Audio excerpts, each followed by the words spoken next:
भाई साहब डंकी की डे 3 की यानी कि आज सैटरडे की बॉक्स ऑफिस कलेक्शन का अर्ली एस्टिमेट आ चुका है और देखने के साथ ऐसा लगा कि Shahrukh Khan is back to the game, यानी कि भाई वो गेम में वापस आ चुके हैं। क्यों मैं ऐसा बोल रहा हूं? क्योंकि बहुत कमाल की बॉक्स ऑफिस कलेक्शन प्रेडिक्शन है।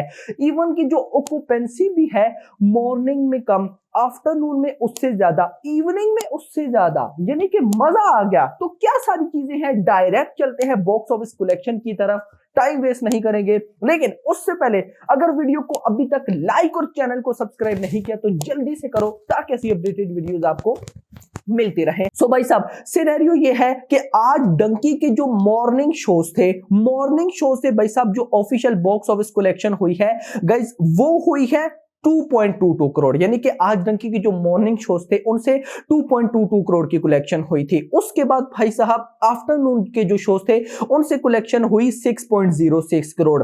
देखिएगा आज डंकी के जो आफ्टरनून शोज थे ना उसकी रिपोर्ट है 6.06 करोड़ और ये रिपोर्ट पहले दोनों दिनों से ज्यादा है, यानी कि डे 1 के अंदर जो आफ्टरनून शोज थे उससे 5.83 करोड़ की कलेक्शन थी एंड डे 2 में 4.05 करोड़ की कलेक्शन थी एंड नाउ डे 3 में 6.06 करोड़ की कलेक्शन। और शोज की अगर मैं बात करूं डे 1 के अंदर आफ्टरनून शोज थे 4200, डे 2 के अंदर थे 3100 और आज भी भाई साहब 3100 ही है, बट आज की कलेक्शन ज्यादा है, यानी कि आज आफ्टरनून की जो ऑक्यूपेंसी थी वो पहले दोनों दिनों से ज्यादा है।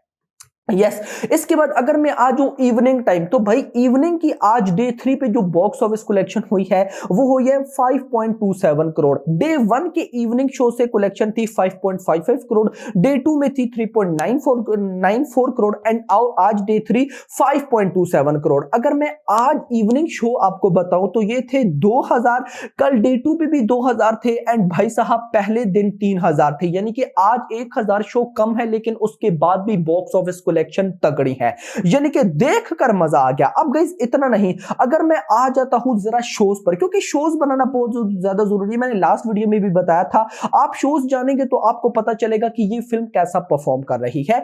आज डंकी के मॉर्निंग भाई साहब जो ओवरऑल शोज आए हैं वो आए हैं 21% की ऑक्यूपेंसी के साथ, आफ्टरनून में आए थे 38% की ऑक्यूपेंसी के साथ एंड इवनिंग में आए हैं 48.40, यानी कि लगभग 50%। और मैं आपको बताता चलूं कल डे 2 के जो भाई साहब नाइट शोज थे वो 49% थे और आज इवनिंग शोज ऑलमोस्ट 48-49% है। सो नाइट शोज कितनी बड़ी तबाही लेकर आने वाले हैं भाई साहब, मजा आने वाला है। थोड़ा शोज में मैं और डीप जाऊंगा तो मुंबई के अंदर लगभग 700 शोज हैं एंड ओवरऑल जो ऑक्यूपेंसी आई वो आई 44%। मॉर्निंग आफ्टरनून इवनिंग तीनों शोज के मिला के मुंबई के अंदर से जो ऑक्यूपेंसी निकली वो थी 43%। अच्छा कुछ भाइयों को ऑक्यूपेंसी का समझ नहीं आता तो आप सिंपल ये मान लिया करें कि अभी मुंबई में अंदर 700 शोज हैं जिनमें से भाई साहब 44% की ऑक्यूपेंसी, यानी कि एक थिएटर में अगर 100 लोग हैं तो 100 में से 44 लोग हैं, यानी कि बाकी 66 सीट्स खाली हैं, 44 फुल हैं। लेकिन उधर से शोज भी देखे 700 शोज है, 700 शोज, एक शो में 44 लोग हैं, कमाल है भाई। दिल्ली एनसीआर में आ जाओ लगभग 1000 शोज हैं और 40% की ऑक्यूपेंसी है। पुणे में आ जाओ तो 300 शोज हैं, 39% की ऑक्यूपेंसी। बेंगलुरु में आ जाओ और लगभग 450 शोज, 38% की ऑक्यूपेंसी। हैदराबाद में आ जाओ 308 शोज, लगभग 34% की ऑक्यूपेंसी। कोलकाता में आ जाओ 300 शोज, 49% की ऑक्यूपेंसी। अहमदाबाद में लगभग 450 शोज, 20% की ऑक्यूपेंसी। चेन्नई में 138 शोज एंड 52% की ऑक्यूपेंसी। सूरत में 218 शोज, 13% की ऑक्यूपेंसी।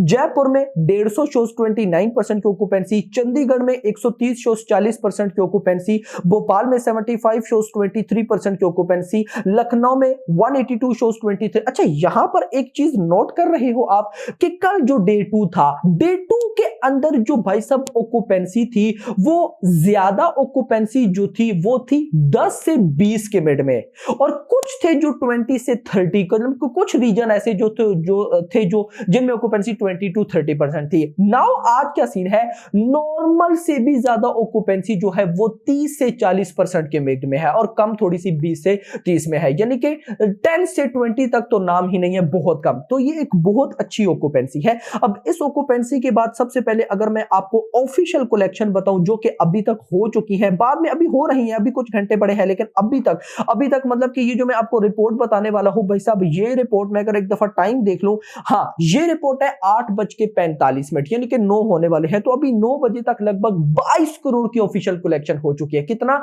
22 करोड़ मेरा भाई। और 9, 10, 11, 12 नाइट शोज, मेजर शोज रहते हैं मेरा भाई, यस मेजर शोज। तो अगर मैं अपनी प्रेडिक्शन दूं, मान लेते हैं नाइट शोज अगर 6 करोड़ आ जाता है, ये 6 करोड़ कम रहेगा क्योंकि नाइट शोज बहुत ज्यादा अच्छे जा रहे हैं, तो मेरी प्रेडिक्शन है कि कम से कम भाई साहब 8 से 9 करोड़। तो भाई 22 + 8, सिर्फ 8 भी करो तो ये 30 करोड़ बनता है। और डे 1 के अंदर डंकी की नेट कलेक्शन थी 29 करोड़ रुपीस, डे 2 के अंदर थी 20 करोड़, एंड नाउ भाई साहब डे 3 लगभग 30 करोड़। ये एक बहुत परफेक्ट कलेक्शन बनेगी। देखो डंकी का बजट है 150 करोड़, आज मतलब पहले 2 दिनों की नेट कलेक्शन हो गई 49 करोड़ रुपए।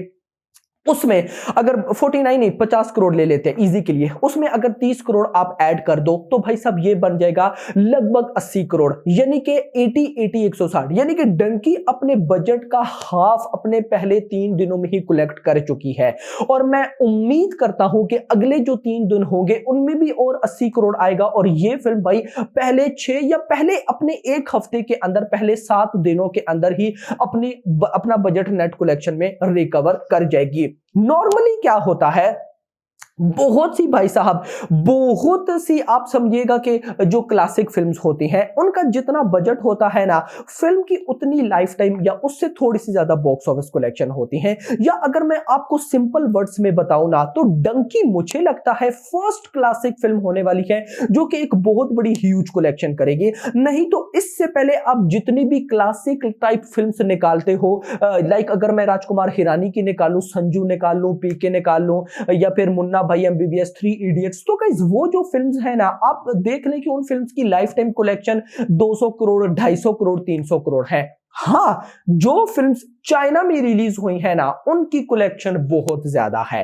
जैसे बजरंगी भाईजान चाइना में रिलीज हुई थी, 900 करोड़, 980 करोड़, यानी कि वो 1000 करोड़ के आसपास है। इसी तरह और भी बहुत सी फिल्म्स है मेरा भाई, जैसे सीक्रेट सुपरस्टार ले लो, और भी कुछ फिल्म्स है जो कि जब चाइना में रिलीज, जैसे अब दंगल लो, दंगल भली ही जैसी भी फिल्म, लेकिन उसका जॉनरा क्लासिक मूवीज में आता है। अब वो 2000 करोड़ प्लस है। कैसे है भाई साहब? ऑफ कोर्स वो 2000 करोड़ इस वजह से है कि वो चाइना में रिलीज हुई। लगभग दंगल की 1100 या 1300 करोड़ की कलेक्शन चाइना से आई है। इंडिया से पता है उसकी कितनी कलेक्शन है? 380 करोड़ रुपए। सो मुझे लगता है कि डंकी विदाउट चाइना ही वर्ल्ड वाइड ग्रॉस लगभग 600 से 700 करोड़ करेगी। और आज से पहले कोई ऐसी क्लासिक फिल्म नहीं है जो कि भाई साहब वर्ल्ड वाइड ग्रॉस इतनी कर रही हो। बाकी मुझे एक चीज पे उम्मीद है, और वो ये है कि डंकी के भाई सब ओवरसीज कलेक्शन में जंप आएंगे, क्योंकि मतलब अभी पता है क्या है, अभी आप समझिए कि अगर ओवरसीज में 100 शोज है ना, सारा ओवरसीज में 100 शोज है ना, एक मान लेते हैं,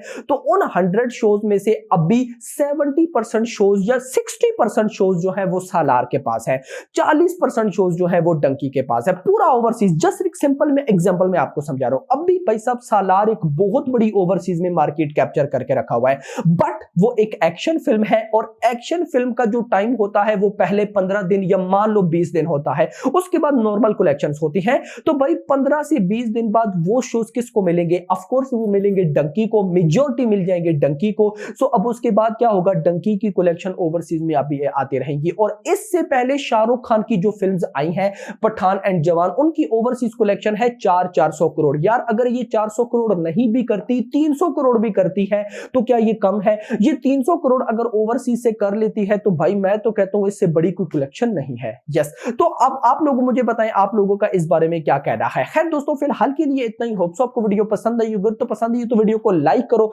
चैनल को सब्सक्राइब करो, और अगली आने वाली वीडियो तक अपना ख्याल रखिएगा। Thanks for watching.